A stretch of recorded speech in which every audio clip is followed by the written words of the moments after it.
Well, I got mail. And I'm kind of waiting on this. This is that LaFon motor. No, that's a different sort of thing.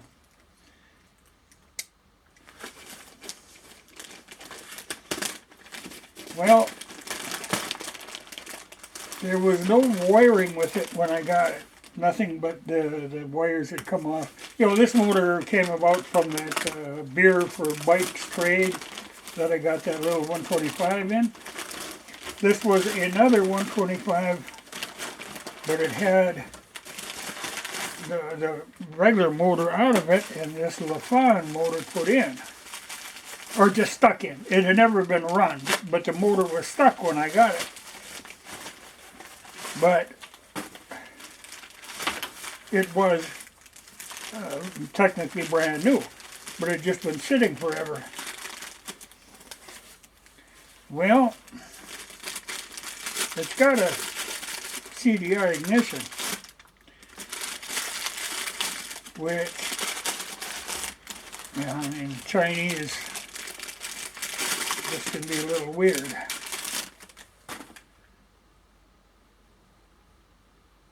Well, okay, at least it's the same number of wires coming off.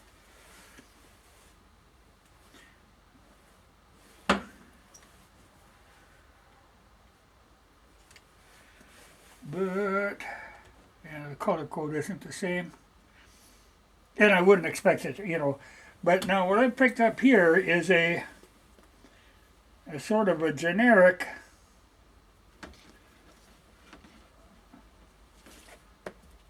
electrical system that in theory fits a LaFon motor. This is just the stator for it, and this should be all the rest of the wiring.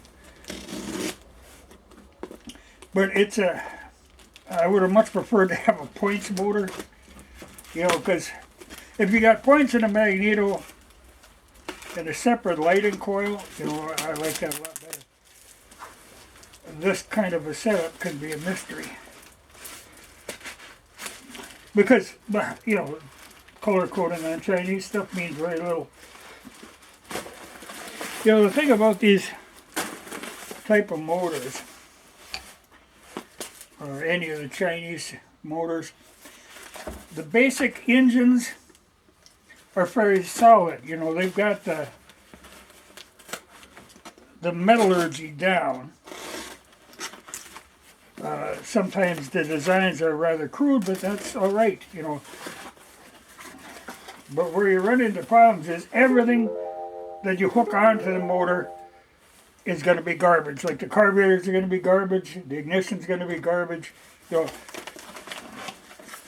So they just got to shake themselves apart. Yeah. Well, they even gave me a spark plug. And that must be, well, it could be a CDI box. The switches. Solenoid for the starter, because that's another problem. This thing has electric starter, which I just as soon it didn't have. Ignition coil. You know, we got a... Something made a click. That fell in that box. I gotta wonder what in the world that was. Probably some really vital, important part. So, you know, most of this stuff I'm going to end up... Oh, okay, here it is. Fuel filter. Which is a weird thing because this has got nothing to do with the fuel system. Alright. So that's going to be... You know, if the stator fits in there, you know, and that's a kind of an iffy deal. But in theory it's supposed to, but I don't trust them Chinese for nothing. And I'm sure this will be a bit of entertainment. This is supposed to be the wiring diagram.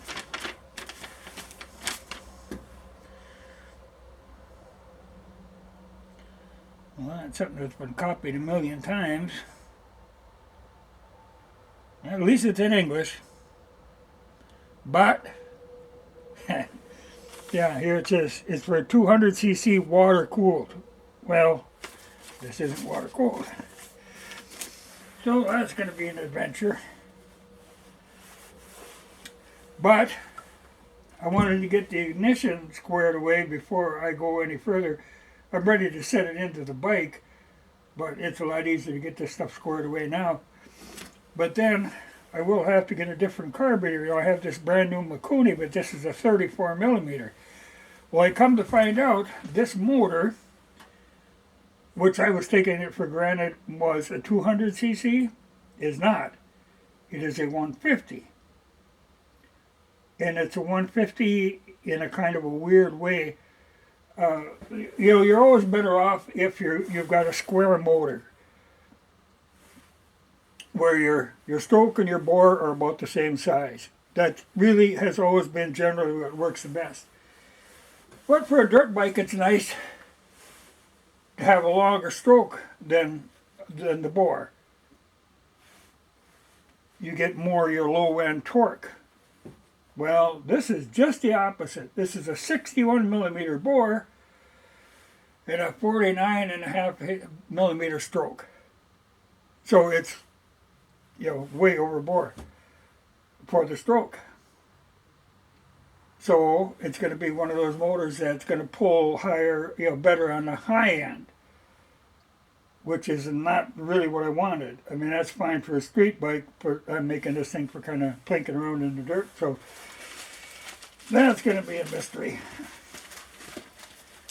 You know, I'm almost tempted to go with a whole different motor rather than, but I got nothing into this except now I got the ignition into it.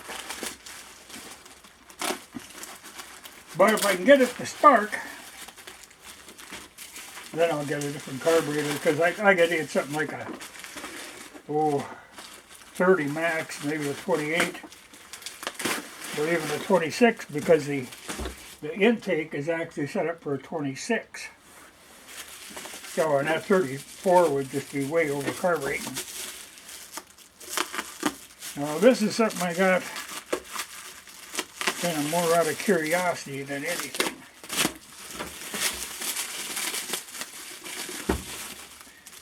And I think it's Chinese. Oh yeah, I think Chinese. Otherwise, a lot of this kind of crap comes from India too. But I think we got Chinese. Like I say, this was more out of curiosity than anything else. Oh, she's got good directions in Chinese. What these are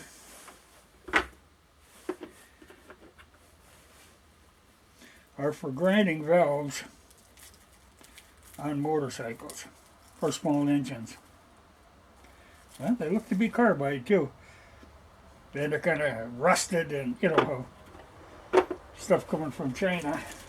You know, I always thought when I ordered this, I was thinking, okay, if nothing else, if this rest is all garbage, I could use these pilots for driving out valve guides. But these are actually, you know, what it's supposed to be is, well, this thing goes on here. Well, I don't know how that's supposed to work when your nut is way back here. Yeah. You know, what's the point of having a nut? And it's got a taper, and this rusty looking thing goes on there. Yeah, and then it goes into the guide and cuts the seat. You know, that's the theory with the carbide. Now, I'm familiar with these. I never cared for them. I generally prefer to use, you know, the regular stone, like the ones that Sue makes. You know, I know what I'm dealing with there. I can do a better job. I know when I was working at the Harley shop the one time, the factory sent us out a set of these carbide, you know, bigger, but we were supposed to try them. And I tried them. And I didn't care for them at all. They tend to chatter. You don't notice it looking at the valve seat, but You know, when you go to lap a valve in, you can, as soon as you put valve grinding compound and lap it a little bit, you pull it off and you look and you can see chatter marks that were in there from these carbide cutters when they turned. So I always ended up having to clean them up with stones anyway. And I've done hundreds of heads. Believe me, I've done plenty of them, because when we went to that, all of a sudden, the unleaded fuel, we ended up redoing almost every bike that was on the road and putting in cast iron guides instead of the steel ones, so we were grinding valve steady.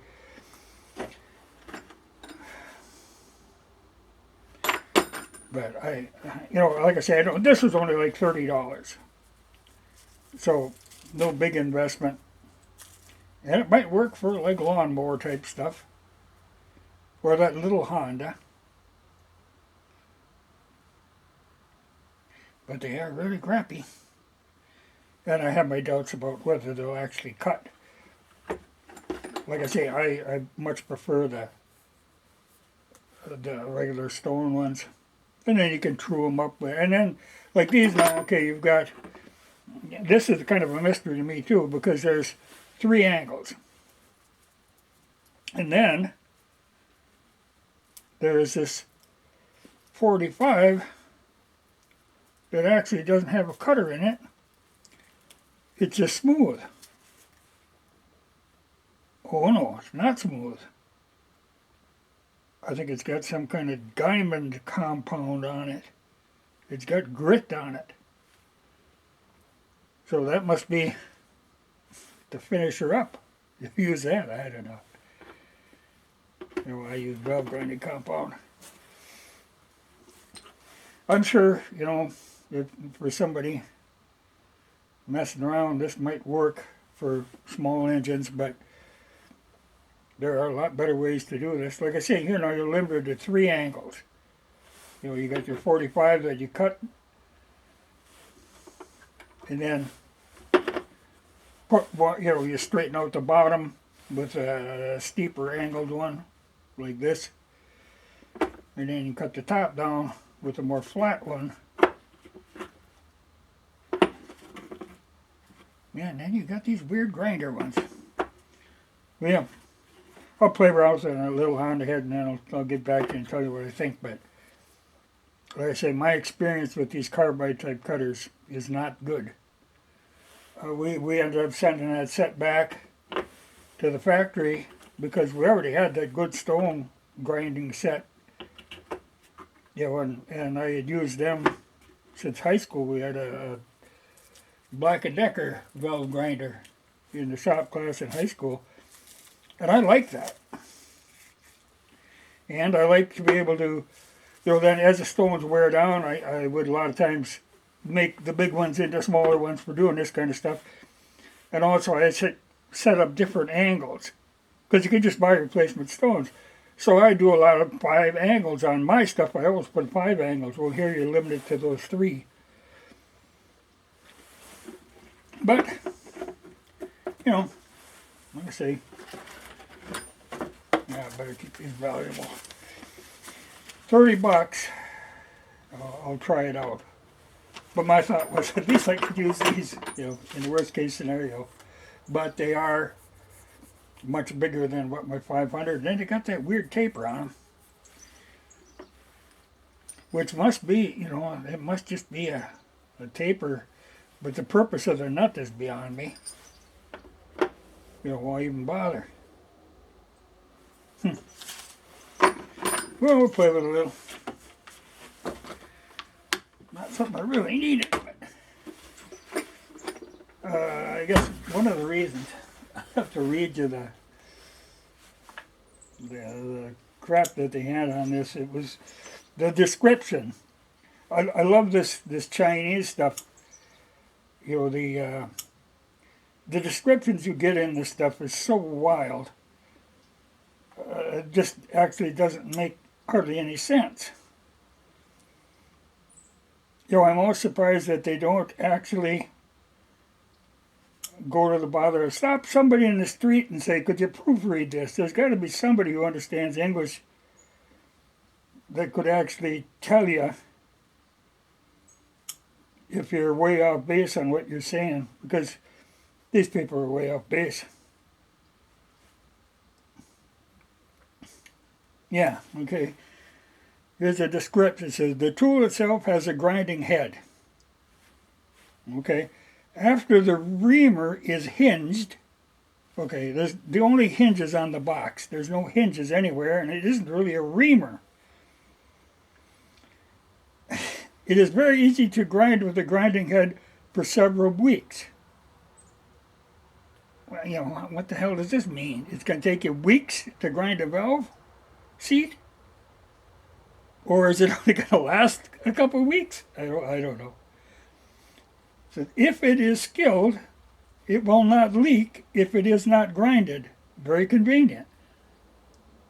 So you're saying if you don't grind them, they won't leak. If you grind them, they're going to leak? That's convenient. You know, then it goes into, well, winch specifications.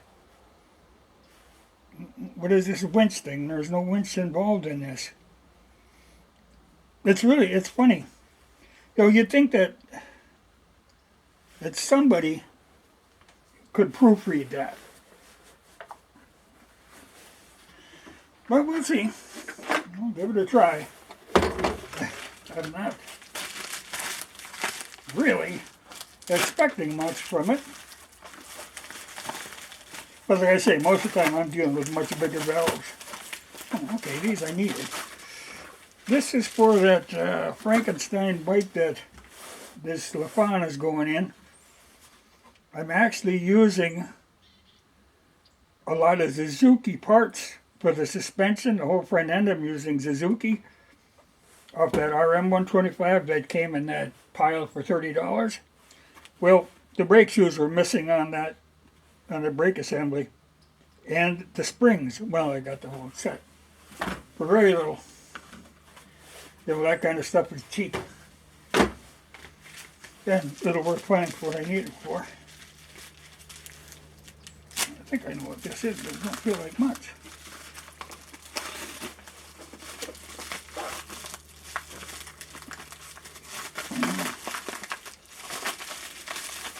See, this not packing. Well, there's something in there. I found I had one of these because I was afraid of cutting into them Chinese wires. So there, that's suffering enough. Okay. Well, see here, I didn't cut the package in by hacking around, but I didn't hurt the unit. What this is, it's a seal and a ball and a spring. It's for my XT500, or it'll work on the SR too. But they've got a dry sump motor. You know, the oil does not stay in the bottom end. The motor's it's got an oil pump that actually pumps the oil all back up into the frame. That's where the oil is stored on that. And what can happen if that check ball or that spring or the seat gets weak, all of the oil in the frame could leak down and fill the lower end. Now, I noticed my XT had, when I went to check oil onto one day, it was not on the dipstick. Well, if it's not on the dipstick, you know where it is. It's down in the engine. Well, that means the check ball is bad. Or some little piece of crap got in there or something. But I figured I better have one of them on hand. Harleys can do that too, you know, like a Harley's a dry sump motor too, but there they have an oil tank. SR uses the frame. But that's a project I can do someday. Well, I'll fire it up first to make sure if I can get, if the oil goes up in the top and stays in the top, well, okay. It takes a while for them to leak down, but they're very tough. If they got oil in the bottom end, you can't hardly start them. You actually end up draining oil out, dumping it back in the frame, then starting it. So, good to have one of them on hand. But my next job will be to figure out, well, I'll have to pull that cover off and see if this stator will actually fit, because, you know, it's got certain screw holes there that we better hope line up.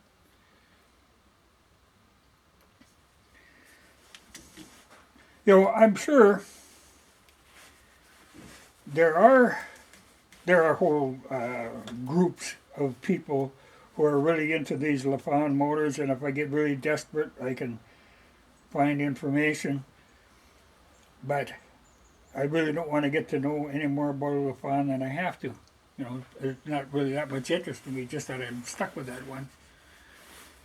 So we'll give it a try, and if I can use any parts out here, like the solenoid, I'm sure I can use. But if I can get the stator to work, or if I can figure out what's these wires coming off the stator are for, the one that's in there, because that's a new stator, it's just, you know, weird. And even this, which on a normal bike would be just one switch, one wire for the neutral. Nope, and here is 6. So I'm thinking they must have a gear shift, like a digital indicator that'll come on the screen. You know, it must be, like these are kind of a universal motor made to fit in a lot of different things, including four-wheelers. And I suspect that this one was actually angled more either for a street bike or for a four-wheeler. Certainly not a dirt bike, not with that short stroke. You know, because that ain't going to be handy. So, you know, I'll get it together, get it running, but I don't know that I'll leave that motor in that dirt bike frame. I do have that CB 125 frame that this would bolt into, and I could make a street bike out of it, and that would make more sense. But either way, it's going to be a challenge. I just wanted to see, you know, if this wiring would line up. But I just, you know, Chinese wiring, you know, like there's nothing soldered, it's just all crimped on. You know, they're just, well, like I say, on these type of motors or any of the Chinese stuff, it's always this stuff that'll kill you. They seem to make a pretty good basic motor, but then they put all this technology stuff on there, and that's where they fail. You know, like their carburetors. And a lot of times, like if they got a fuel tank, it's going to be out of thin metal that's going to either rust apart or it's going to shake apart and crack, you know. And like with these now, like say even in that 200cc LaFawn, they're not all the same. There's different combinations of bore and stroke. You know, they played with that a lot. So, but this over square, you know, when you got a bigger bore than you do a stroke, that's not my kind of motor. I like it the other way around. Or ideally, you know, if it's a square motor, but this ain't. So it's going to be a power band like a two-stroke, which is not what I really care to drive.